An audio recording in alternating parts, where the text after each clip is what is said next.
밤마다 SNS에 글 올려서 가만히 있는 집값을 들 쑤셔놓은 사람이 바로 이재명 대통령 본인입니다. 그래놓고 집값이 오른다면서 규제 강화하고 대출까지 막았습니다. 그러자 이제는 세금까지 올리겠다고 합니다. 그런데 이 세금 폭탄을 기가 막히게 피한 사람이 있습니다. 바로 이재명 대통령입니다. 더불어 근저당까지 동원해서 허겁지겁 집을 팔았습니다. 본인이 늘 공격하는 불로소득이 25억 원을 넘습니다. 그 분당 아파트를 그대로 갖고 있었다면 이렇게 보유세 올리고 장특공도 확 줄였겠습니까? 본인 집 팔자마자 국민에게 세금 폭탄, 정말로 이런 내로남불이 없습니다. 이재명 대통령이 잘하는 게 세 가지가 있습니다. 제가 늘 부러워하는 세 가지입니다. 눈 하나 깜짝하지 않고 밥 먹듯이 말을 바꾸는 겁니다. 세금으로 집값 잡지 않겠다는 공약 다 집어던지고 이렇게 세금 폭탄을 터뜨리면서 그 어떤 설명도 없습니다. 언제 그랬냐는 듯이 당당하게 말을 바꿉니다. 두 번째는 몰라서 그러는 건지 알면서 그러는 건지 나쁜 것을 좋다고 우기는 능력은 역대 정치인 중에서 저는 최고라고 생각합니다. 세 번째, 본인이 일을 저지러 놓고 뒤에 가서는 본인은 전혀 관계없는 것처럼 남 얘기하듯이 이야기하는 탁월한 능력이 있습니다. 우리 국민들 요즘 집값 때문에 잠을 제대로 이루기 어렵습니다. 이재명 정권 1년 동안 서울 아파트 값이 무려 11%나 올랐습니다. 문재인 정부조차 넘어섰습니다.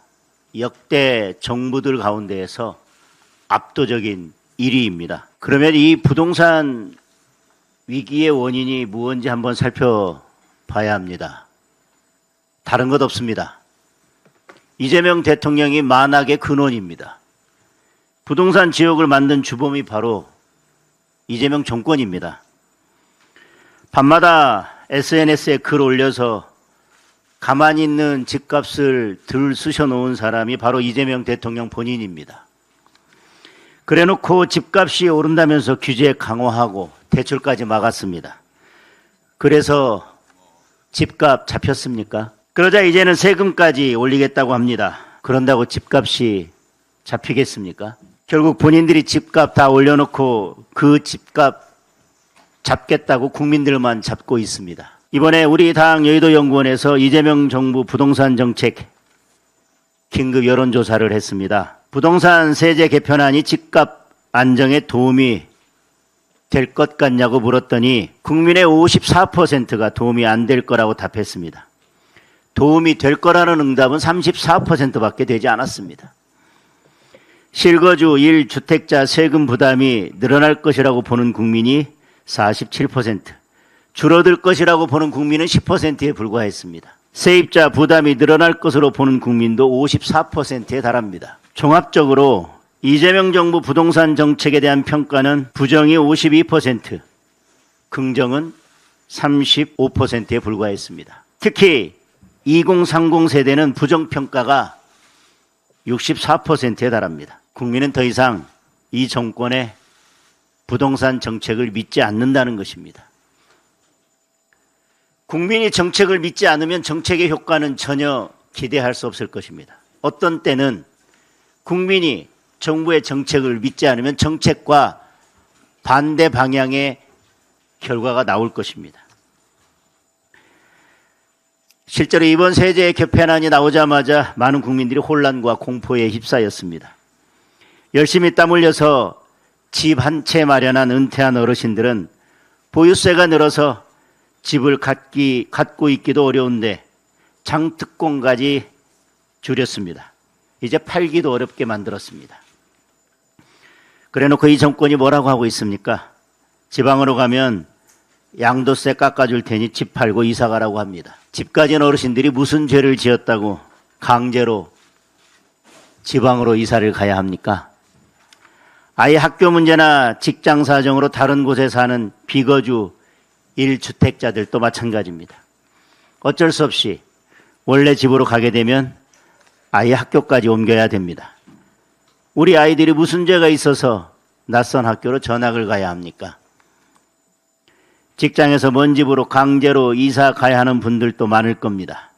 사실상 정부가 국민의 거주 이전의 자유를 박탈하고 있는 겁니다. 집 가진 국민들의 고통만도 아닐 것입니다.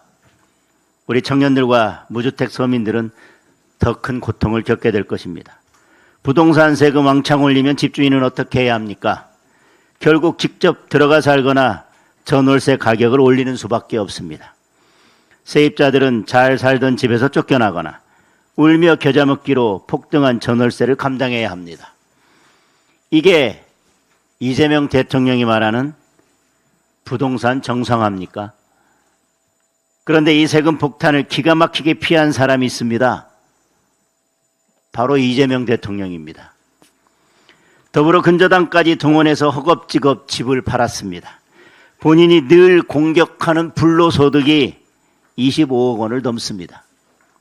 세금은 1억 5천만 원 정도 될 걸로 언론이 분석하고 있습니다. 그 분당 아파트를 그대로 갖고 있었다면 이렇게 보유세 올리고 장특공도 확 줄였겠습니까? 국민 여러분께서 판단하실 것입니다. 본인 집 팔자마자 국민에게 세금 폭탄, 정말로 이런 내로남불이 없습니다. 오늘 이재명 대통령이 또다시 부동산 정책 회의를 주재한다고 합니다. 공급 대책을 논의한다고 하는데 기대하는 국민은 아마 별로 없을 것입니다.